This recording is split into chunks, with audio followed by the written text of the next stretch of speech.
Hello बच्चों, स्वागत है आपका हमारे यूट्यूब चैनल में। बच्चों, राजस्थान बोर्ड के जितने भी स्टूडेंट हैं उनका क्लास 10th का जो मैथ का पेपर होने वाला है, इसका एक मॉडल पेपर मैं आपको सॉल्यूशन के साथ करवाने वाला हूं। तो वीडियो को बिना स्किप किए लास्ट तक देखते रहिए।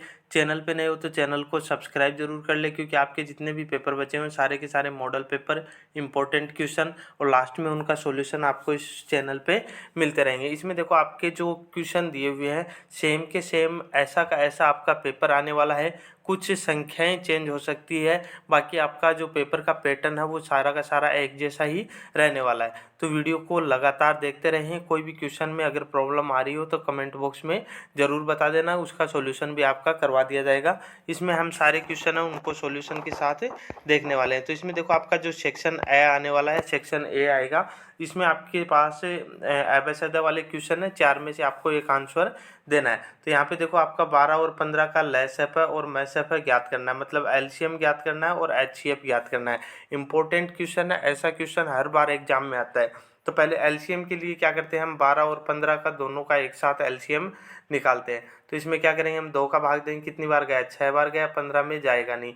फिर वापस से 2 का देंगे, कितनी बार गया, 3 बार गया, 15 में नहीं जाएगा। उसके बाद 3 का देंगे तो 3 का 3 में एक बार और यहाँ पे 5 बार, और 5 में 5 का चला जाएगा। तो इस तरह से देखो कितना हो, 2 दूनी 4, 4 तिये 12, 12 पंजो 60, मतलब एलसीएम तो कितना आ जाएगा, 60। तो इसमें देखो एक ही ऑप्शन है अपने पास, एलसीएम तो कितना आ गया, 60 आ गया। फिर हम एचसीएफ चेक करते हैं। एचसीएफ के लिए क्या है, अपने पास इन दोनों का अलग अलग निकालना पड़ेगा। 12 का निकालेंगे, 12 में कितने का भाग जा रहा है, 2 का, तो 2 6, 6 में वापस से 2 का देंगे, कितनी बार गया, 3 का, 3 में 3 का दिया, कितनी बार आ गया, 1 आ गया। फिर हम कितने का निकालते हैं, 15 का निकालते हैं। 15 में कितने का भाग जा रहा है, 3 का, 3 कितनी बार गया, 5 बार, 5 में 5 का दिया, कितनी बार गया, 1 बार। अब देखो, एचसीएफ के लिए हम क्या करते हैं कि इन दोनों में जिसका हमने भाग दिया है, तो इसमें दोनों में से जो कॉमन चीज़ है वही क्या होता है, एचसीएफ होता है। तो देखो, 2 और 2, यहाँ पे 2 है, यहाँ पे 2 है, लेकिन इसमें कहीं पे भी 2 नहीं है। और इसमें 5 है, यहाँ पे ऊपर वाले में 5 नहीं है, मतलब यहाँ पे दोनों में क्या कॉमन आ रहा है, 3 कॉमन आ रहा है। ठीक है ना। तो इसका एचसीएफ क्या हो जाएगा, 3 हो जाएगा। मतलब एचसीएफ के लिए हम क्या करते हैं, दोनों संख्याओं में से देखते हैं जो चीज़ कॉमन है, कॉमन फैक्टर है, वो क्या होता है, एचसीएफ होता है। तो आपका ए है वो राइट आंसर हो जाएगा। उसके बाद देखो, अगला जो क्वेश्चन है, बहुपद में 3x square plus 4x minus 2 शून्यंकों की संख्या ज्ञात करनी है। अब देखो, यहाँ पे जितनी भी अधिकतम घात होती है ना, वो ही क्या होते हैं, शून्यक होते हैं। तो यहाँ पे कितनी अधिकतम घात है, 2 घात है x की। ठीक है ना। तो यहाँ पे शून्यकों की संख्या कितनी हो जाएगी, 2 हो जाएगी। उसके बाद देखो, अगला जो क्वेश्चन आपका, मूल बिंदु के निर्देशांक क्या होते हैं। तो मूल बिंदु जो होता है निर्देशांक, उसके 0 0 होते हैं, मतलब यहाँ पे जो आता है ओ, तो इसके निर्देशांक होते हैं 0 0। ठीक है ना। मूल बिंदु के निर्देशांक हमेशा क्या होते हैं, 0 0 होते हैं। उसके बाद देखो, अगला जो क्वेश्चन आपका, 2x प्लस वाई बराबर 6 हो तो इसको संतुष्ट करने वाला युग्म लिखना है। मतलब इसमें देखो, एक मान x का है, दूसरा मान किसका है, y का है। मतलब पहले वाला जो मान है x का है, दूसरे वाला मान है वो y का है। तो आपको इस समीकरण में मान रखने हैं कि कौन सा ऐसा समीकरण है जिससे ये संतुष्ट हो जाए। मतलब x का मान क्या रखें, y का मान क्या रखें कि इक्वल में 6 आ जाए। तो इसमें देखो, तीसरा जो है, इसमें देखो 2, x की जगह हमने क्या रख दिया, 2 रख दिया, फिर प्लस y की जगह क्या रख दिया, 2 बराबर क्या है, 6। 2 को 2 से गुणा करेंगे, 4, 4 प्लस 2 कितना हो जाएगा, 6। तो इसमें 6 है वो राइट आंसर हो जाएगा। उसके बाद देखो, अगला जो है, ax square plus B X plus C बराबर 0 है। A does not is equal to 0 के मूल वास्तविक नहीं होंगे यदि।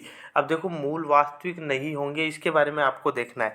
एक कंडीशन तो होती है, देखो ये बी स्क्वायर माइनस 4ac, इसको हम क्या बोलते हैं, d. D is equal to क्या होता है, बी स्क्वायर माइनस 4ac। अब देखो, अपने पास 2 3 कंडीशन है।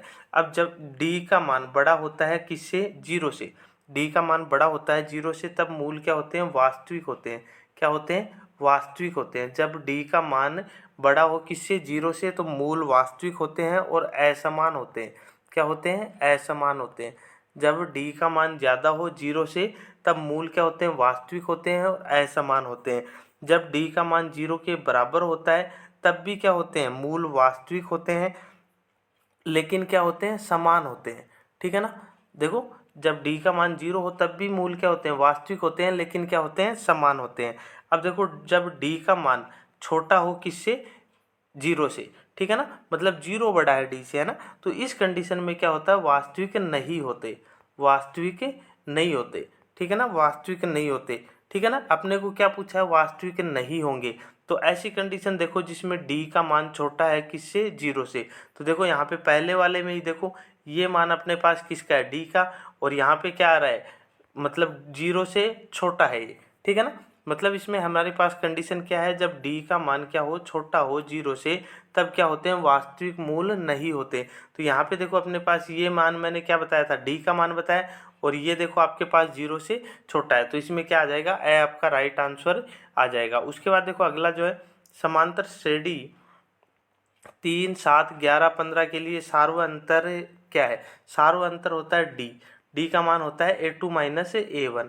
A2 का मान क्या है, दूसरा पद माइनस पहला पद, मतलब दूसरे पद में से पहला पद घटाना है आपको, तो 7 में से 3 घटाना है। देखो पहला पद A1 और ये A2, A3 और A4, मतलब कोई सा भी, जैसे A3 में से A2 घटा दो, A4 में से A3 घटा दो, ठीक है ना। मतलब दूसरे पद में से पहला घटाना है, तो 7 में से 3 घटाएंगे, क्या बच जाएगा, 4 बच जाएगा। तो यहाँ पे जो राइट आंसर हो जाएगा वो क्या हो जाएगा, डी हो जाएगा, 4। उसके बाद देखो 2 साइन 45 से और कोस 45 का मान आपको लिखना है। तो यहाँ पे देखो आपके पास जो साइन 45 का मान होता है, देखो यहाँ पे 2 तो क्या है, ऐसा कैसा है, ठीक है ना, पहले लग रहा है। फिर साइन 45 का मान होता है वो कितना होता है, 1/√2 होता है। और फिर कोस 45 का मान भी कितना होता है, 1/√2 होता है। तो यहाँ पे देखो अपने पास 2 तो ये है ही, 1 को 1 से गुणा करेंगे क्या आ जाएगा, 1 आ जाएगा। फिर √2 को √2 से गुणा करते हैं तो क्या आता है, 2 आता है। 2 से 2 कट जाएगा तो क्या बचा अपने पास, 1 बच गया। तो यहाँ पे जो स है वो राइट आंसर हो जाएगा। इन के मान है ये अच्छी तरीके से तैयार कर लेना, क्योंकि आपकी जो मैथ के लगभग जो है वो क्वेश्चन इन्हीं पे डिपेंड करेंगे, तो इनको आप अच्छी तरीके से तैयार कर लेना। इसके लिए मैं एक वीडियो ज़रूर ला रहा हूँ, आपकी जो टेबल है इसको याद करने की ट्रिक, एकदम आसान तरीके से, कभी ज़िंदगी में नहीं भूलोगे, ऐसी ट्रिक के साथ मैं आपको ये टेबल बताने वाला हूँ।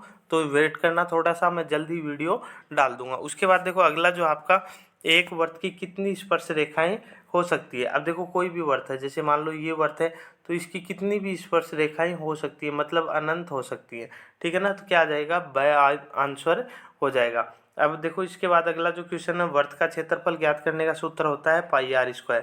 ये परिधि का होता है, 2πr क्या होता है, वर्त की परिधि का, और वर्त का क्षेत्रफल ज्ञात करने का सूत्र होता है πr²। उसके बाद देखो अगला जो क्वेश्चन है आपका, यदि एक बेलन की ऊंचाई 11 सेंटीमीटर और उसका वक्र पृष्ठीय क्षेत्रफल कितना है, 968 सेंटीमीटर स्क्वायर है, तो बेलन की त्रिज्या आपको ज्ञात करनी है। तो वक्र पृष्ठीय क्षेत्रफल का जो सूत्र होता है वो क्या होता है, 2πrh होता है। क्या होता है, 2πrh। अब देखो यहाँ पे 2 तो है ही, पाई का मान कितना होता है, 22/7 होता है, गुणा आर का मान अपने को निकालना है, एच कितनी अपने पास 11 है, और यहाँ पे देखो अपने पास कितना दे रखा है, वक्र पृष्ठीय क्षेत्रफल 968 दे रखा है, ठीक है ना। तो इनको हम मल्टीप्लाई करेंगे, देखो 2 × 22 और गुणा 11/7 और गुणा आर बराबर कितना हो जाएगा, 968 हो जाएगा, है ना। इसके नीचे हम 1 लेके क्रॉस मल्टीप्लाई करते हैं, ठीक है ना। क्रॉस मल्टीप्लाई करेंगे तो क्या हो जाएगा, 968 से 7 गुणा हो जाएगा, बाकी ये ऐसा कैसा आ जाएगा, ठीक है ना। मतलब 968 × 7, ठीक है ना। आर बराबर क्या हो जाएगा, 968 × 7, और ये कहाँ चला जाएगा, इसके डिवाइड में चला जाएगा, मतलब 2 × 22 × 11, ठीक है ना। तो इस तरह से देखो ये हो जाएगा, और इसमें देखो हम काट देंगे इसको, 22 से कटेगा 968, कितनी बार कटेगा, सॉरी 11 से कटेगा, 11 से कटेगा कितनी बार, 88 बार, ठीक है ना। 11 से 88 बार कटेगा, और फिर 22 को काट देंगे, 88 से कितनी बार कटेगा, 4 बार। 2 को काट देंगे, 2 दूनी 4, और 7 को 2 से गुणा करेंगे तो कितना आ जाएगा, 14 आ जाएगा। मतलब यहाँ पे जो त्रिज्या है वो कितनी आ जाएगी, 14 आ जाएगी। मतलब आपका द है वो राइट आंसर हो जाएगा, ठीक है ना। याद रखना बस फॉर्मूला 2πrh, ठीक है ना, 2πrh, और ये किसके बराबर है, 968 के, ठीक है ना। मान रख देना, आर का मान फाइंड कर लेना। उसके बाद देखो अगला जो है, बंटन 7, 4, 5, 3, 4, 3, 4, 1, 2 का बहुलक होगा। अब बहुलक में क्या होता है, ऐसी संख्या बहुलक होती है जो सबसे ज़्यादा बार आती है। तो यहाँ पे देखो आपके पास 4 है, वो कितनी बार आ रहा है, 3 बार आ रहा है, सबसे ज़्यादा बार आ रहा है।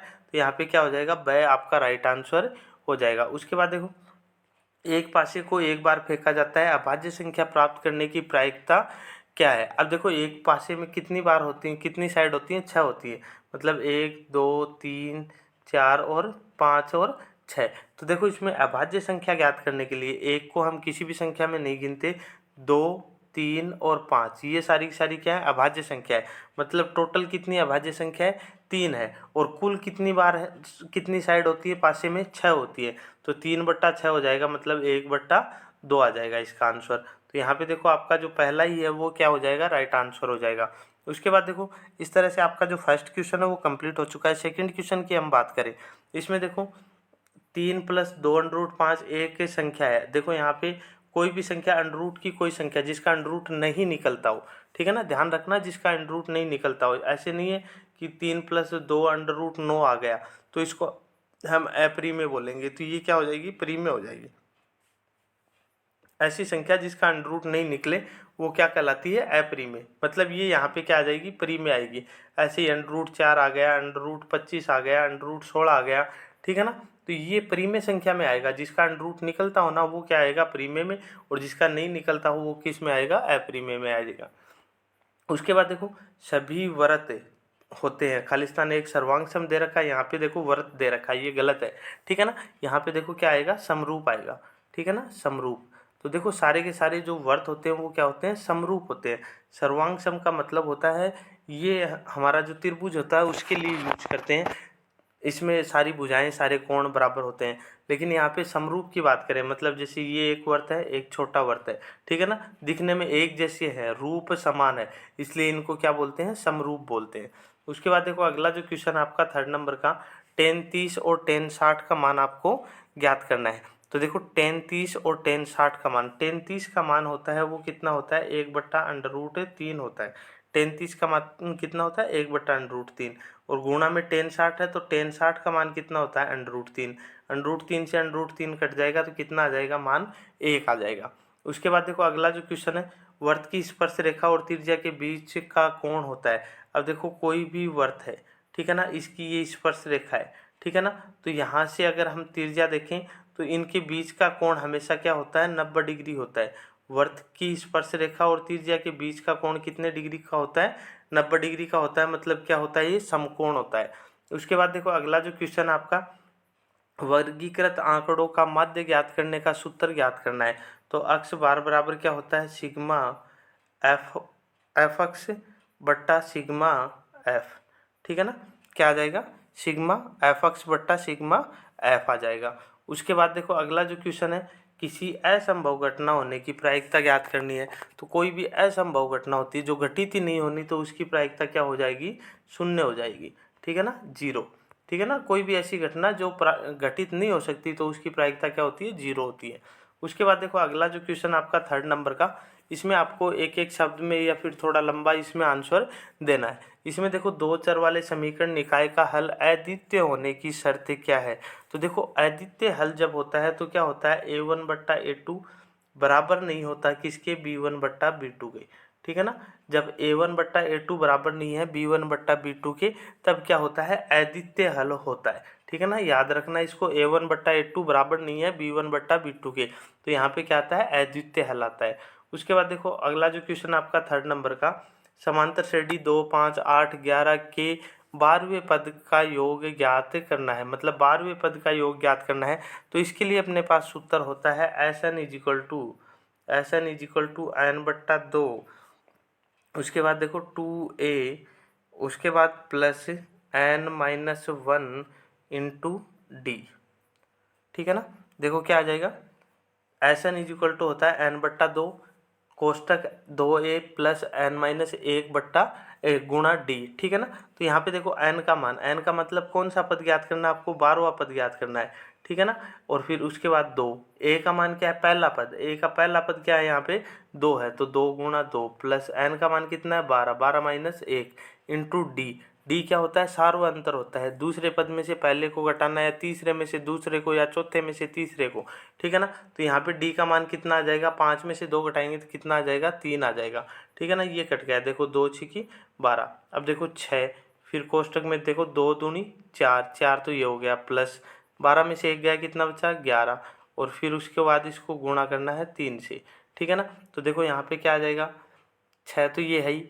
उसके बाद देखो 3 को 11 से गुणा करेंगे कितना हो जाएगा 33, 33 को 4 से करेंगे कितना हो जाएगा 33 में 4 जोड़ेंगे कितना हो जाएगा 37। तो 37 को आपको 6 से गुणा करना है।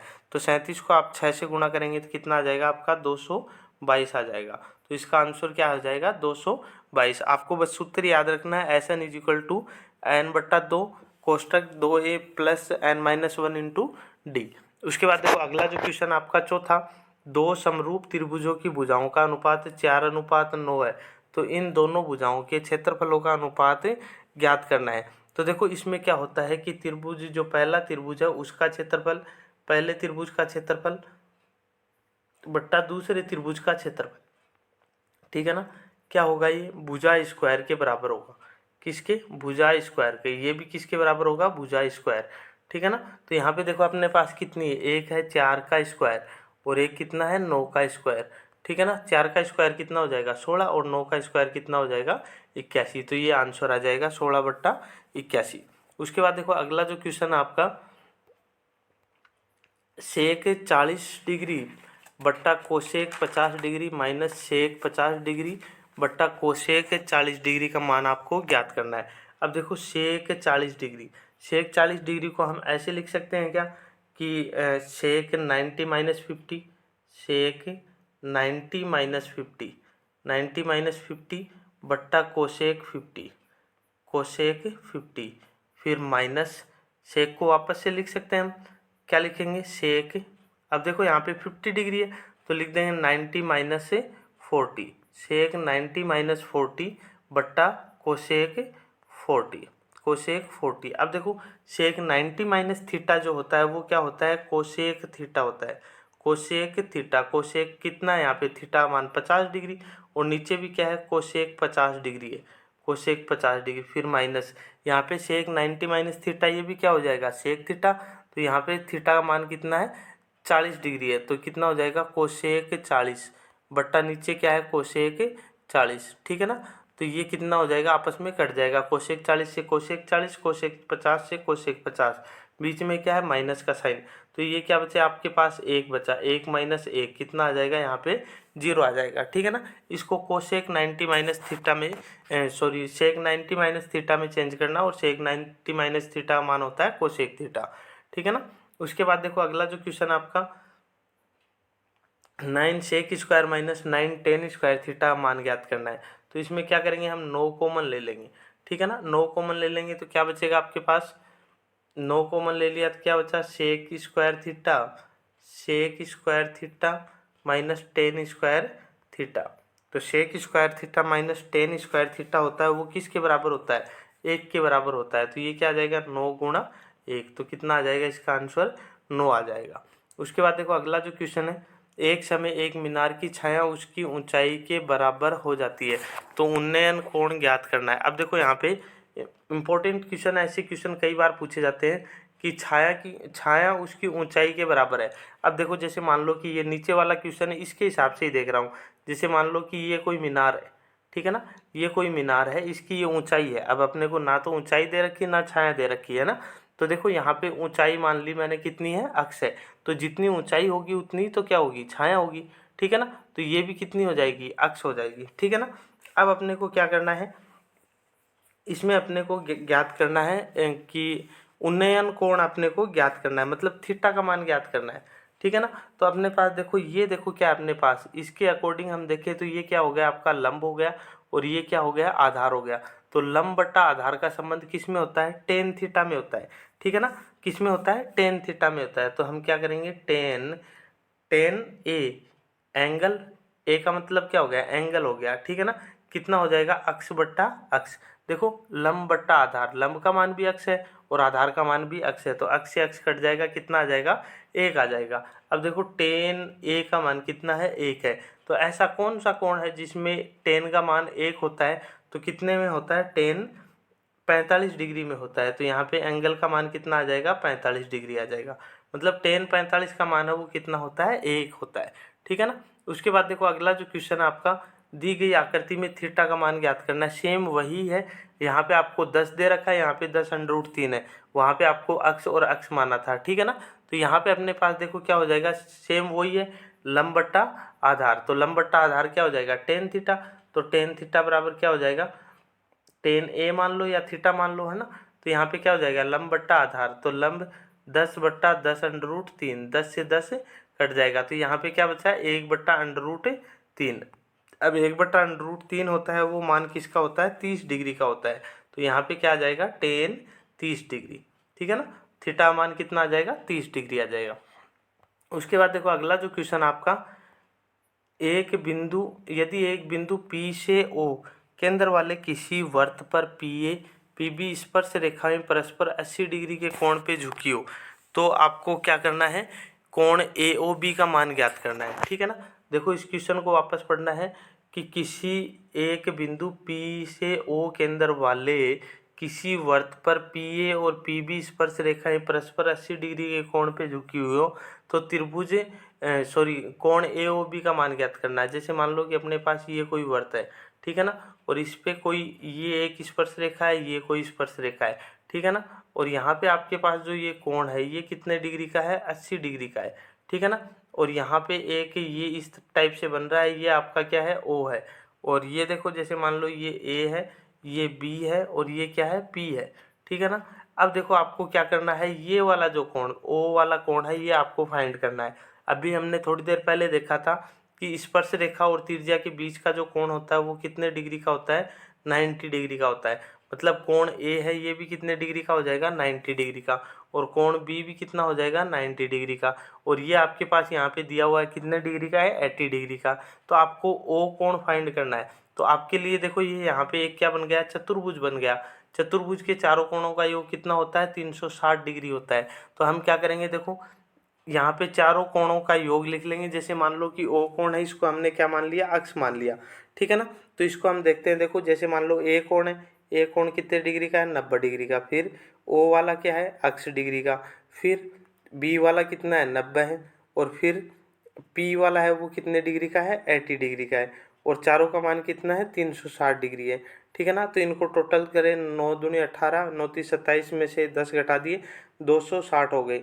मतलब अक्ष प्लस 260 बराबर कितना है, 360 है, ठीक है ना। अपने को अक्ष की वैल्यू चाहिए, तो ये वाला इस साइड चला जाएगा, तो अक्ष बराबर क्या हो जाएगा, 360 माइनस 260, तो कितने डिग्री का आ जाएगा, ये 100 डिग्री का आ जाएगा। मतलब ये O वाला जो कोण है ये कितने डिग्री का आ जाएगा, 100 डिग्री का आ जाएगा। उसके बाद देखो अगला जो क्वेश्चन है आपका 10 नंबर का, 19 सेंटीमीटर लंबा एक रेखाखंड खींचिए और इसे 2:1 में विभाजित करना है और दोनों भागों के माप लिखने हैं। यहाँ पे थोड़ा सा मिसप्रिंट है, ये 19 की जगह क्या आपका 9 है ओनली, ठीक है ना। कितना है, 9 है।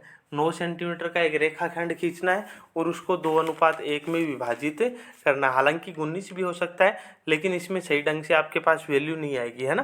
तो इसमें देखो आपको क्या करना है, अनुपातों का योग करना है। 2 और 1 कितने हो गए, 3 हो गए, ठीक है ना।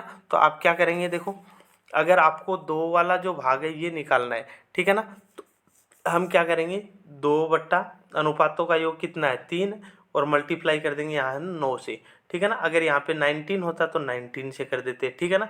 हम यहाँ पे 9 से कर रहे हैं, तो 3 तियाँ 9 हो जाएगा, और 3 को 2 से गुणा करेंगे कितना आ जाएगा, 6 आ जाएगा। इसी तरह से 1 वाला जो भाग है इसको निकालेंगे, 1/3 गुणा 9, तो 3 से 3 कट जाएगा, कितना आ गया, 3, और 3 से 9 तियाँ 3 तियाँ 9, और 1 को 3 से करेंगे कितना आ जाएगा, 3 आ जाएगा। मतलब एक भाग तो कितना आ जाएगा, 6, और एक कितना आ जाएगा, 3 आ जाएगा। अगर यहाँ पे 19 होता तो ये कटेगा नहीं, इसको 19 दूनी 38/3 हो जाता, और ये कितना हो जाता है यहाँ पे, मतलब यहाँ पे आ जाता 19 एकम 19/3, मतलब एक 38/3 आ जाता है, एक 19/3 आ जाता है। इसको मतलब अपने हिसाब से कोई भी संख्या दी हुई हो उसके हिसाब से आप कर सकते हो, ठीक है ना। उसके बाद देखो अगला जो क्वेश्चन आपका, 6 सेंटीमीटर त्रिज्या वाले एक वृत्त के एक त्रिज्या खंड का क्षेत्रफल ज्ञात करना है जिसका कोण कितने डिग्री हो, 60 डिग्री हो, ठीक है ना।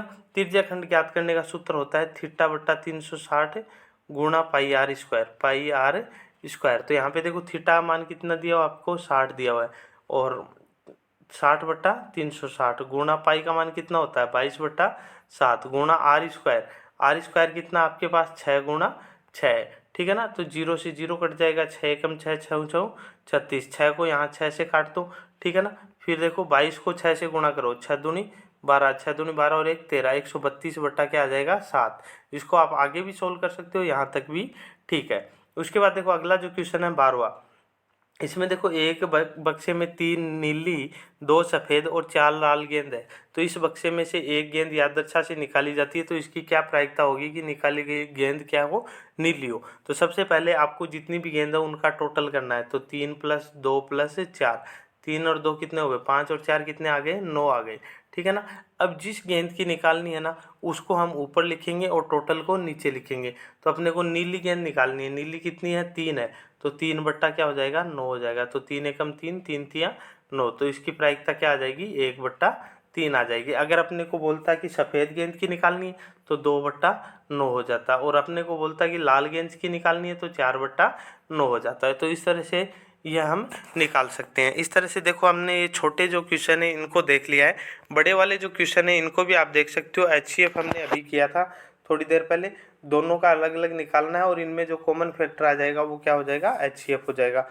एक द्विघात बहुपद ज्ञात कीजिए जिसके शून्य क्या हो, 4 और 1 हो। मतलब द्विघात बहुपद ज्ञात करना है जिसके शून्य कितने हो, 4 और 1 हो। उसके बाद देखो अगला जो है द्विघात समीकरण 6x² - x - 2 = 0 सूत्र ज्ञात करना है।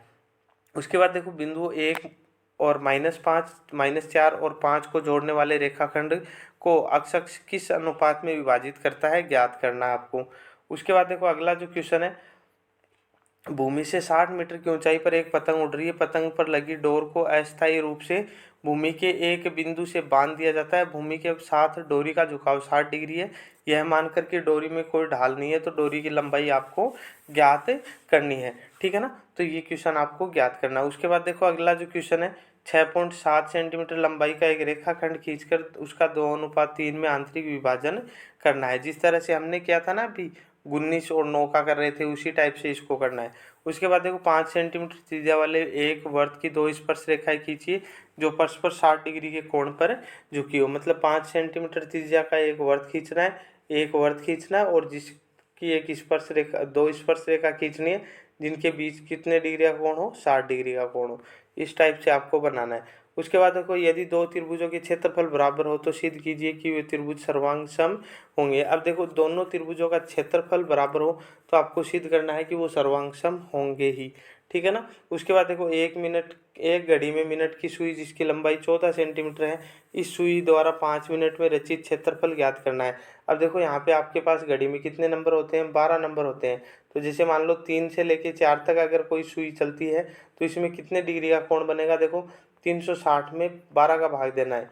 तो 12 पंजों कितने हो जाएंगे, 12 × 12 = 36। मतलब अगर एक 3 से लेके 4 तक, मतलब दो अक्षरों के बीच की अगर दूरी तय करती है तो 5 मिनट में यही तो करेगी। जैसे मान लो पहले 15 मिनट थी, 20 मिनट हो गई, तो यहाँ पे 30 डिग्री का कोण बन रहा है। ठीक है ना। तो आपको क्या करना है, क्षेत्रफल ज्ञात करना है। मतलब ये तिर्यकखंड बन गया आपका। ठीक है ना। यहाँ पे आपके पास देखो लंबाई तो कितनी होगी, आर का मान कितना हो गया, 14 हो गया। और उसके बाद देखो जो क्षेत्रफल है इसके लिए थीटा का मान कितना आ गया आपके पास, 30 डिग्री है ना। तो θ/360 × πr² से ये निकल जाएगा। उसके बाद देखो अगला जो क्वेश्चन है, त्रिज्या 4.2 सेंटीमीटर वाले धातु के एक गोले को पिघलाकर त्रिज्या 6 सेंटीमीटर वाले एक बेलन के रूप में डाला जाता है।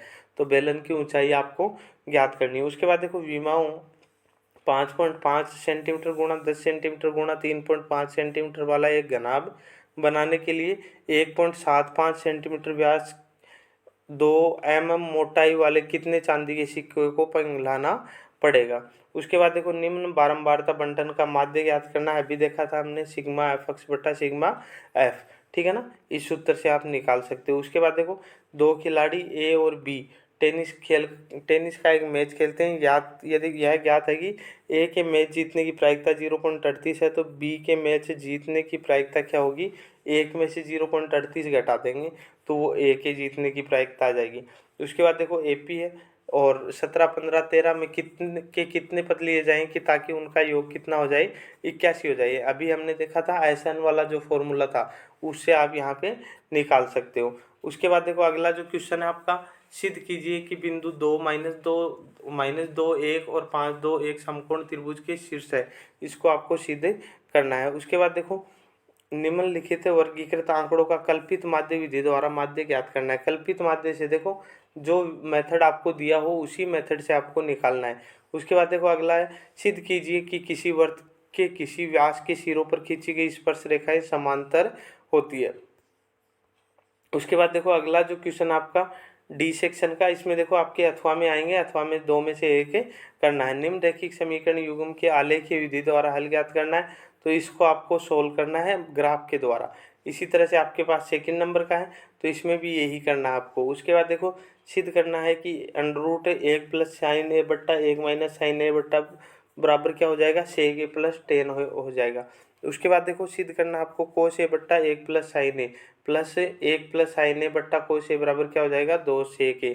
और हाँ, इस तरह से ये हो जाएगा। आपके पास लास्ट क्वेश्चन है 23 नंबर का, तो इसमें देखो निम्नलिखित सारणी किसी अस्पताल में एक विशेष वर्ग के भर्ती हुए रोगियों की आयु दर्शाती है, तो इसमें क्या करना है, बहुलक और माध्य ज्ञात करना है। उसके बाद देखो अगला इसी में अथवा में दिया हुआ है, निम्नलिखित बारंबारता बंटन किसी मोहल्ले के 68 उपभोक्ताओं की बिजली की मासिक खपत दर्शाता है, तो इन आंकड़ों के माध्यक और बहुलक ज्ञात करने हैं। तो इस तरह से आपके टोटल 23 क्वेश्चन आने वाले हैं, जिनमें हमने छोटे वाले जो क्वेश्चन है इनको देख लिया है। बड़े वाले जो क्वेश्चन है इनमें कोई प्रॉब्लम आ रही हो तो कमेंट बॉक्स में बता देना। इसके साथ ही आपकी जो त्रिकोणमितीय जो सारणी है, ट्रिग्नोमेट्री जो टेबल है, इसको मैं आपको जल्दी बताने वाला हूँ, तो चैनल को सब्सक्राइब जरूर कर ले, कि उसमें आपको याद करने का एक ऐसी ट्रिक बता दूंगा कि आप कभी भी नहीं भूलोगे। तो इस तरह से आपका ये पेपर आने वाला है, और सभी स्टूडेंट्स को एग्ज़ाम के लिए best of luck. Thank you.